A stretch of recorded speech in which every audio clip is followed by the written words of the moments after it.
Scene 202, take two, Mark. How long have you been flying for Southwest Airlines? I am in my 35th year. I got hired in the first pilot class in 1984. How has the airline changed or grown over the years, from an operational or network perspective? So I'm not sure how much time we've got, but it's changed a lot. It's almost inconceivable for me to think of where we are today from when I got hired in 1984. It's changed completely for us due to the complexity of our route system now, the regulatory compliance that we have to do to support that. We have to have a system in place to be able to support that operation from a NOC standpoint. And the 10-minute turn was basically had everything to do with efficiency and productivity. We had smaller airplanes, and it was a good deal. Certainly, our turn times have lengthened, and that's understandable with the number of bags we have on board, the bigger airplanes. We've come from a short-haul point-to-point airline that has progressed into longer stage lengths, and that has added some complexity to it as well. So dynamically, we've changed in leaps and bounds. When Southwest Airlines started in 1971, it was 36 flights a day. Now, 4,000 flights a day, 365 days a year. Add that up. To think about what it's turned into today, I could have never imagined of how it is and what this airline has done. In 1984, we would have never imagined that we would have needed the support that we need to have via a NOC. It just was not that complex of an operation like it is today.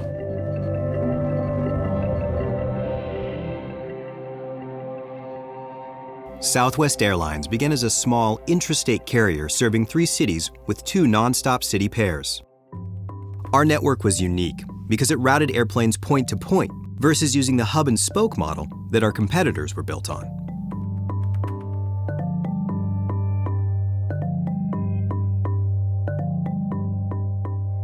Our expansive point-to-point network is one of our biggest competitive advantages compared to other carriers. Our airplanes touch down in more cities, with 99 destinations supporting 817 nonstop customer city pairs. The network serves 76% nonstop customers, with the remainder being connecting customers.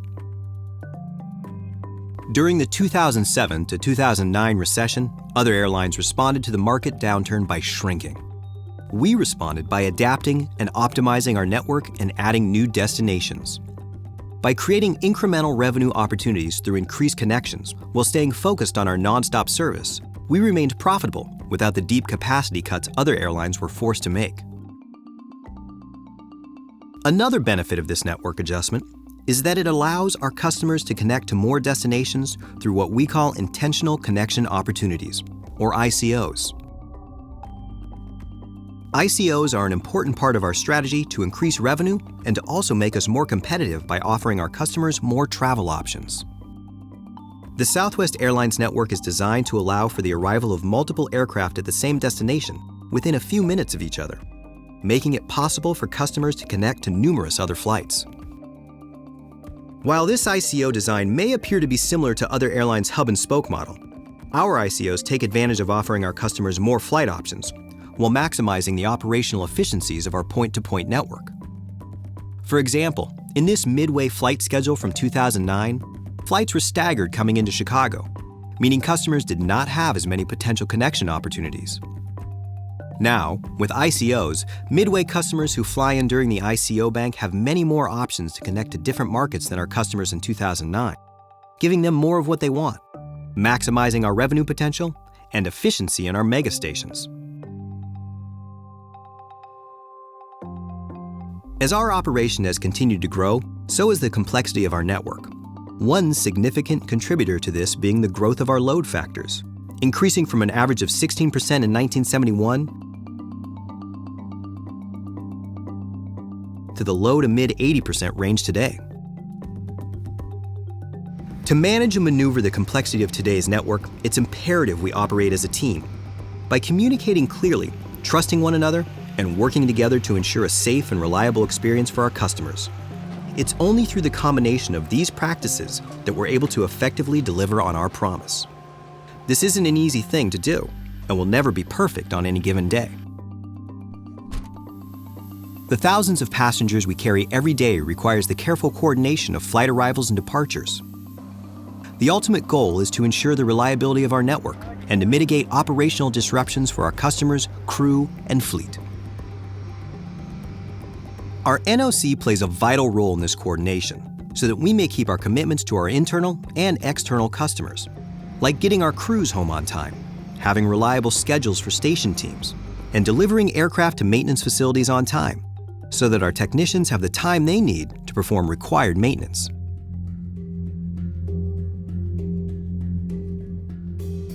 It's 8:30 a.m. The first shift brief of the day begins in the Situation Room. Good morning, everyone. This is Emily from the NOC with the AM Ops Brief Agenda. System A14 yesterday, best day of the month, 82.6%. Out of the gate at 55.9, originator 0.2%. Turn compliance 64. We have all the subject matter experts here in the room. It's extremely vital in that it provides real-time feedback. You know, before we used to have this lag in information because we'd have to actually reach out to other departments in order to receive information, and that may be picking up a phone or sending an email. This way we actually have real-time feedback. Let's do what we can to set up our afternoon crew for some success. Everyone have a good, safe day. Thank you. Having the NOC is vital. It's an amazing resource with so much information that helps make my job easier. We were scheduled for an on-time departure from Denver to Dulles, and early in the boarding process, the ops agent came up to me and informed me that we had late customers and he didn't plan on waiting for them. I had just reviewed my weather packet, dispatch release, and noted that we had strong tailwinds that were assisting us for an early arrival. So I reached out to the NOC, contacted my dispatcher, asked for any further information or guidance he might have, and we together decided we could push late, wait for the passengers, and make it on time to Dulles. It's easy to get engrossed in our immediate surroundings on the flight deck, and it's very important to reach out to the NOC and other resources like your dispatcher to ensure you have the big picture.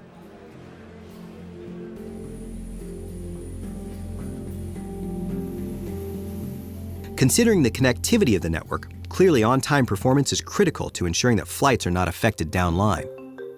And when late departures do affect the operation, many of our customers and crew are at risk of missing their connecting flights. This can create anxiety within the cabin of aircraft pushing off late. Our in-flight crew members are tasked with managing this situation, which can often be difficult. Here's how a single delay, even of a few minutes, can create a ripple effect throughout the entire operation. This early morning originator is holding for customers, which causes it to leave the gate 22 minutes late. This delay created additional challenges by delaying future flights on this line of flying, connecting flights, as well as compressing the gate schedule. Aircraft and gate swaps were also necessary, and recovering the delay time over the course of the day would prove to be difficult. The SODs, the CSCs and the NOC, the crew, and our teams at the stations worked to minimize the downline impact of this delay, which affected our customers. Early communication with ground ops was also key in minimizing the effects of this departure delay. Once the flight arrived at BWI, customers connected to 10 other flights, each holding for Flight 1377 customers. This delayed the 10 connecting flights by an average of 26 minutes. This not only delayed customers leaving Baltimore on other flights, but also customers arriving on flights after Flight 1377's late arrival. In other words, arriving late also changed the gate schedule for the rest of the day. These connecting flights left their second leg destinations and began the third leg of their route 28 minutes late. The aircraft completed the remaining legs of their schedule, all averaging delays of 30 minutes for the rest of the day. The last flight of the original route arrived at its final destination 56 minutes late. All flights that touched the delayed early morning originator were delayed by an average of 26 minutes, with 47% A14 on-time performance. This shows how one delay can affect the entire network, from on-time performance, customer service, misconnected baggage, and much more. Our data shows that on average, an early morning originator, or EMO, with a delay of more than 10 minutes, results in the entire line of flying operating at about 51% A14 on time for the rest of the day. The best course of action is always to identify and communicate issues early with the flight crew, dispatcher, and ops agent to make the best decision for the operation based on the data available. With approximately 11 booked itineraries and 122 passengers per flight, there's a lot of potential for customer impact. Oftentimes, this means the reaccommodation of customers is required. At other times, it may require us to cancel flights. Let's take a look at how it can only take a matter of minutes for an aircraft's on-time performance to be jeopardized. When an early morning originator pushes off up to 5 minutes early, the aircraft will operate at an average of 82.4% OTP for the rest of the day. When it pushes within 0 to 5 minutes of its scheduled departure time, the aircraft will operate at an average of 79% OTP for the remainder of the day. If within 6 to 10 minutes of its scheduled departure, it will operate at an average of 74.7% OTP. And when it's late by 11 minutes or more, the aircraft will operate at an average of 51.4% OTP. Imagine these statistics at work across the entire network, and it's clear how important it is for our EMOs to depart on schedule or early when possible.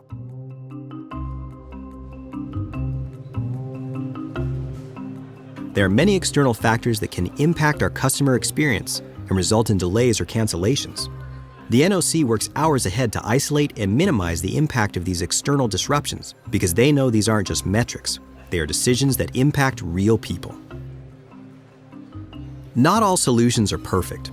In some cases, they create disruptions for many others, not just our customers. The teams in the NOC work hard to balance the consequences of delays and cancellations by using various tools and resources available, as well as the skill sets of their colleagues. When we do have customers that are affected by disruptions, our customer service coordinators in the NOC collaborate with station teams to determine how to best serve them. CSCs and CSAs may proactively rebook customers and provide them with any necessary travel accommodations. Together, these two teams effectively monitor and find ways to restore the customer experience.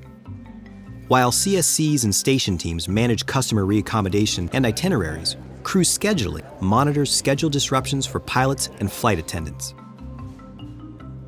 They work to balance our crew needs across the network through deadheading and crew movement, and monitoring flight and duty time limitations. They also look for solutions to irregular operations that balance crew availability, health, and fatigue over several days. In every case, the NOC's goal is to proactively manage the variables and do what's best for everyone impacted by these decisions. Decisions that are always made to prioritize safety, hospitality, and reliability, as well as to protect our crews and station employees. I think we as Southwest Airlines are in a unique position. Each one of us, every time we fly, have an opportunity to make a difference to our bottom line and customer service. The tools that we have in our bag in reference to the NOC are very important. They're to be used. Trust is extremely important, and the subject matter experts in the NOC, they have more on the table than I've got in the cockpit. And so I do rely on those folks when I call them to help advise me to make the decision that I think's right for what's going on right at that moment. So we've come a long ways from where we used to be, and we still have a ways to go. What excites me today is where this airline's heading. We have to maintain a good operating airline from within so that we can serve our customers that want our service. We are a customer service airline. It has always been that way.